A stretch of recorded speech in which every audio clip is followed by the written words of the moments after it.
Genèse chapitre 34. Genèse 34, versets 1 à 3.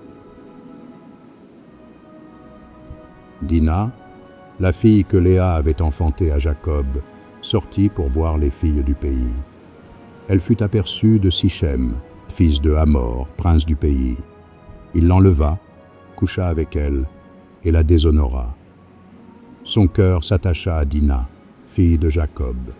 Il aima la jeune fille et sut parler à son cœur. Genèse 34, versets 4 à 5.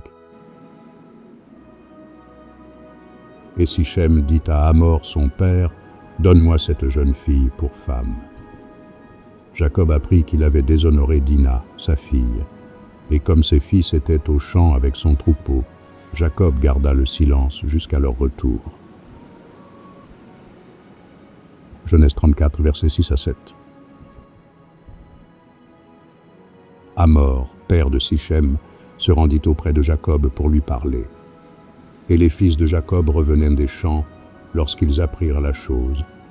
Ces hommes furent irrités et se mirent dans une grande colère, parce que Sichem avait commis une infamie en Israël en couchant avec la fille de Jacob, ce qui n'aurait pas dû se faire. Genèse 34, versets 8 à 10. Hamor leur adressa ainsi la parole.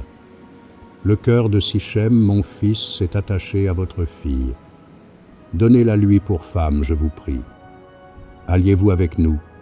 Vous nous donnerez vos filles, et vous prendrez pour vous les nôtres. Vous habiterez avec nous, et le pays sera à votre disposition. Restez pour y trafiquer et y acquérir des propriétés. » Genèse 34, versets 11 à 13.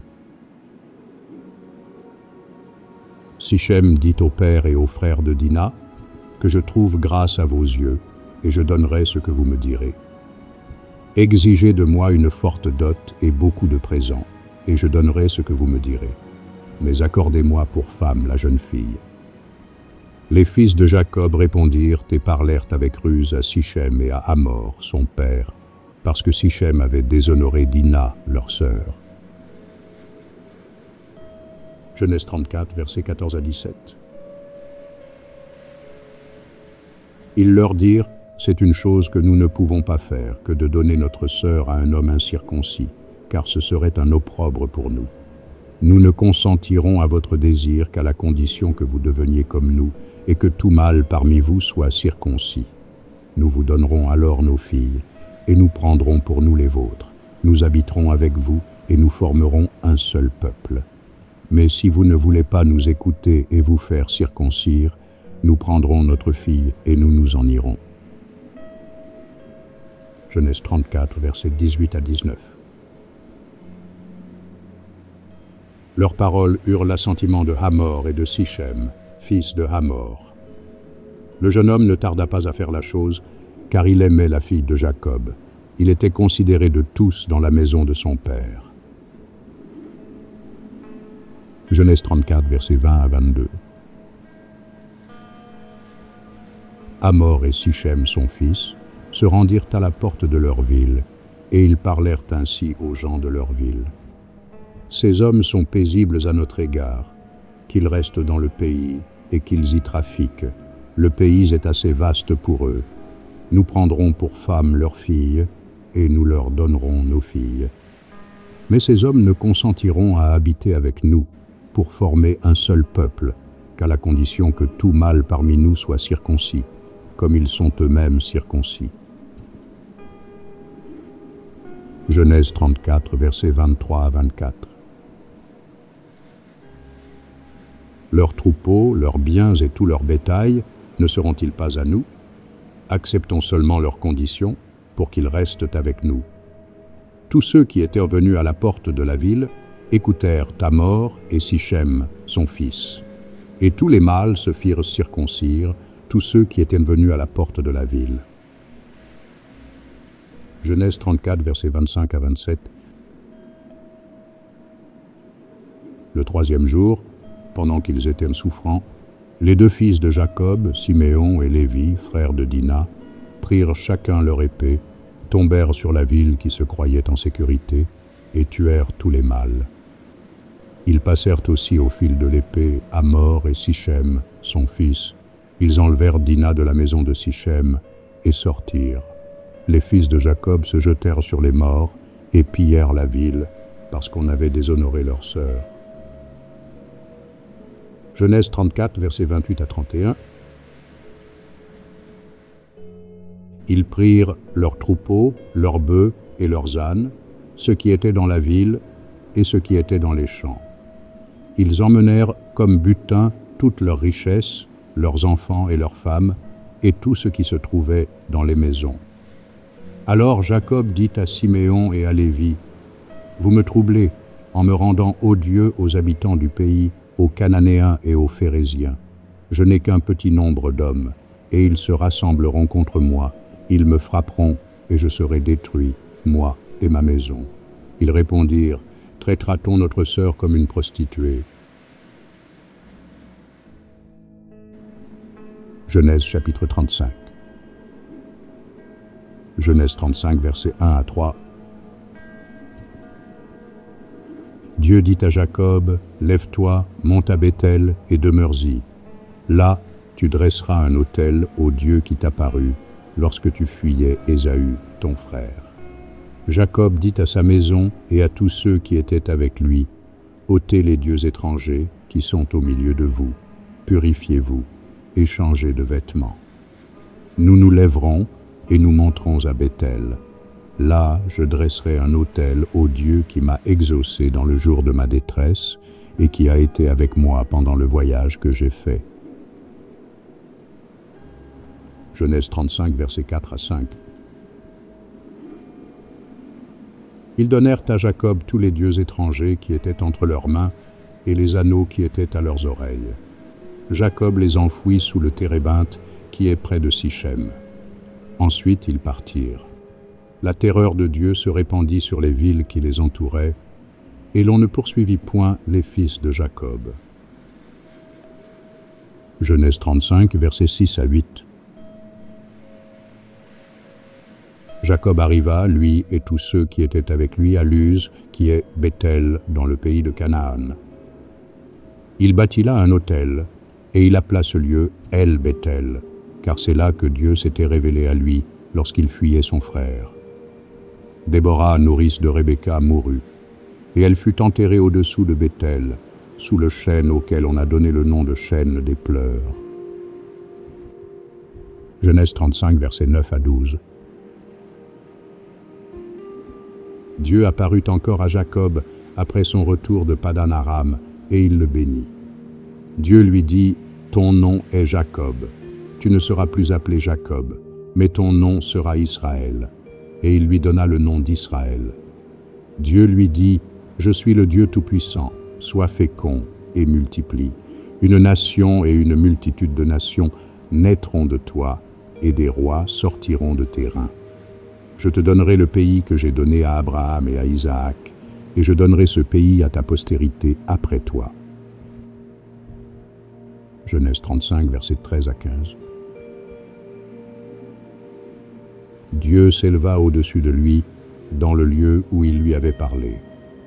Et Jacob dressa un monument dans le lieu où Dieu lui avait parlé, un monument de pierre, sur lequel il fit une libation et versa de l'huile.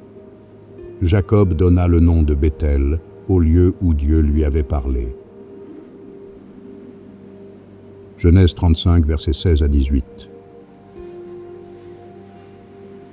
Ils partirent de Béthel, et il y avait encore une certaine distance jusqu'à Ephrata, lorsque Rachel accoucha.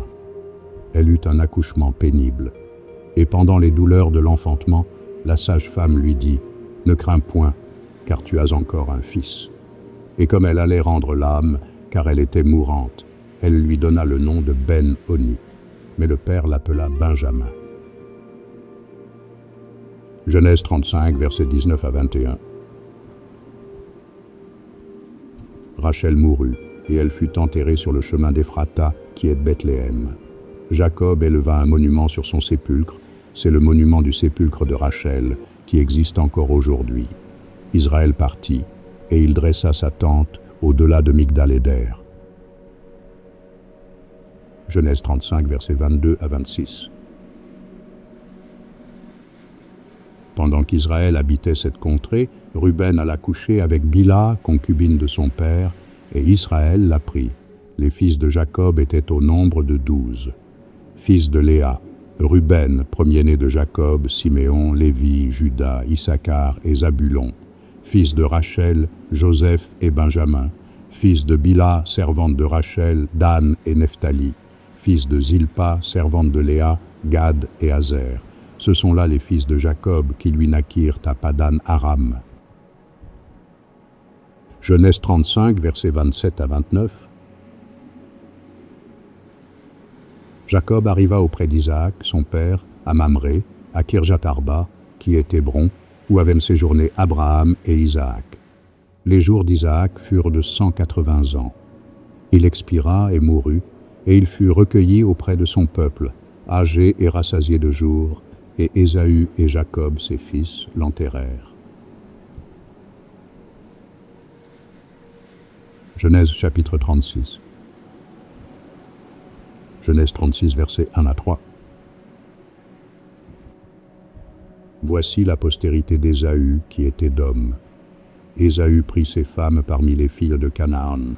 Ada, fille d'Élon, le Hétien. Oholibama, fille d'Anna, fille de Tsibéon, le Hévien. Et Basmath, fille d'Ismaël, sœur de Nébajot. Genèse 36, versets 4 à 5. Ada enfanta à Ésaü Éliphaz, Basmath enfanta Réuel, et Oholibama enfanta Jéhush, Jaélam et Coré. Ce sont là les fils d'Ésaü, qui lui naquirent dans le pays de Canaan. Genèse 36, versets 6 à 8. Ésaü prit ses femmes, ses fils et ses filles, toutes les personnes de sa maison, ses troupeaux, tout son bétail et tout le bien qu'il avait acquis au pays de Canaan, et il s'en alla dans un autre pays, loin de Jacob, son frère.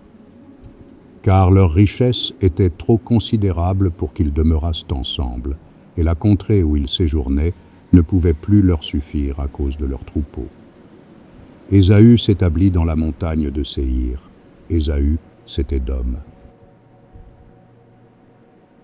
Genèse 36, versets 9 à 11. Voici la postérité d'Ésaü, père d'Édom, dans la montagne de Séhir. Voici les noms des fils d'Ésaü: Éliphaz, fils d'Ada, femme d'Ésaü, Réuel, fils de Basmath, femme d'Ésaü. Les fils d'Éliphaz furent Théman, Omar, Tsépho, Gaétam et Kenaz. Genèse 36, versets 12 à 14. Et Timna était la concubine d'Éliphaz, fils d'Ésaü. Elle enfanta à Éliphaz Amalek. Ce sont là les fils d'Ada, femme d'Ésaü. Voici les fils de Réuel, Nahat, Zérak, Shama et Mizza. Ce sont là les fils de Basmath, femme d'Ésaü. Voici les fils d'Oholibama, fille d'Anna, fille de Tsibéon, femme d'Ésaü. Elle enfanta à Ésaü Jéhush, Jaélam et Coré. Genèse 36, versets 15 à 19. Voici les chefs de tribus issus des fils d'Ésaü. Voici les fils d'Éliphaz, premier-né d'Ésaü, le chef Théman, le chef Omar, le chef Tsépho, le chef Kenaz, le chef Coré, le chef Gaétam, le chef Amalek. Ce sont là les chefs issus d'Éliphaz, dans le pays d'Édom. Ce sont les fils d'Ada. Voici les fils de Réuel, fils d'Ésaü, le chef Nahat, le chef Zérak, le chef Shama, le chef Mizza. Ce sont là les chefs issus de Réuel, dans le pays d'Édom. Ce sont là les fils de Basmath, femme d'Ésaü. Voici les fils d'Oholibama, femme d'Ésaü, le chef Jéhush, le chef Jaélam, le chef Coré. Ce sont là les chefs issus d'Oholibama, fille d'Anna, femme d'Ésaü. Ce sont là les fils d'Ésaü, et ce sont là leurs chefs de tribu. Ésaü, c'est Édom. Genèse 36, versets 20 à 23. Voici les fils de Séhir, le Horien, anciens habitants du pays. Lotan, Shobal, Tsibéon, Ana, Dishon, Etzer et Dishan. Ce sont là les chefs des Horiens, fils de Séhir dans le pays d'Édom. Les fils de Lotan furent Hori et Emam. La sœur de Lotan fut Timna. Voici les fils de Shobal, Alvan, Manahat, Ebal, Shepho et Onam. Genèse 36, versets 24 à 26. Voici les fils de Tsibéon, Adja et Ana. C'est cette Ana qui trouva les sources chaudes dans le désert, quand il faisait paître les ânes de Tsibéon, son père. Voici les enfants d'Ana, Dishon, et Oholibama, fille d'Ana. Voici les fils de Dishon, Hemdan, Eshban, Jitran et Karen. Genèse 36, versets 27 à 30. Voici les fils d'Etzer, Bilan, Zaavan et Akan. Voici les fils de Dishan, Utz et Aran. Voici les chefs des Horiens, le chef Lotan, le chef Shobal, le chef Tsibéon, le chef Ana, le chef Dishon, le chef Etzer, le chef Dishan. Ce sont là les chefs des Horiens, les chefs qu'ils eurent dans le pays de Séhir. Genèse 36, versets 31 à 33. Voici les rois qui ont régné dans le pays d'Édom, avant qu'un roi régnât sur les enfants d'Israël. Béla, fils de Béor, régna sur Édom, et le nom de sa ville était Dinaba. Béla mourut, et Jobab, fils de Zérak, de Botsra, régna à sa place. Genèse 36, versets 34 à 36. Jobab mourut, et Husham, du pays des Thémanites, régna à sa place. Husham mourut, et Hadad, fils de Bédad, régna à sa place. C'est lui qui frappa Madian dans les champs de Moab. Le nom de sa ville était Avit. Hadad mourut, et Samla de Masreka régna à sa place. Genèse 36, versets 37 à 39. Samla mourut, et Saül de Rehoboth sur le fleuve régna à sa place. Saül mourut, et Baal-Hanan, fils d'Akbor, régna à sa place. Baal-Hanan, fils d'Akbor, mourut, et Hadar régna à sa place. Le nom de sa ville était Po, et le nom de sa femme Mehétabéel, fille de Matred, fille de Mézahab. Genèse 36, versets 40 à 43. Voici les noms des chefs issus d'Ésaü, selon leurs tribus, selon leur territoire, et d'après leurs noms. Le chef Timna, le chef Alva, le chef Jétet, le chef Oholibama, le chef Éla, le chef Pinon, le chef Kenaz, le chef Théman, le chef Miptsar, le chef Magdiel, le chef Hiram. Ce sont là les chefs d'Édom selon leurs habitations dans le pays qu'ils possédaient. C'est là Ésaü, père d'Édom.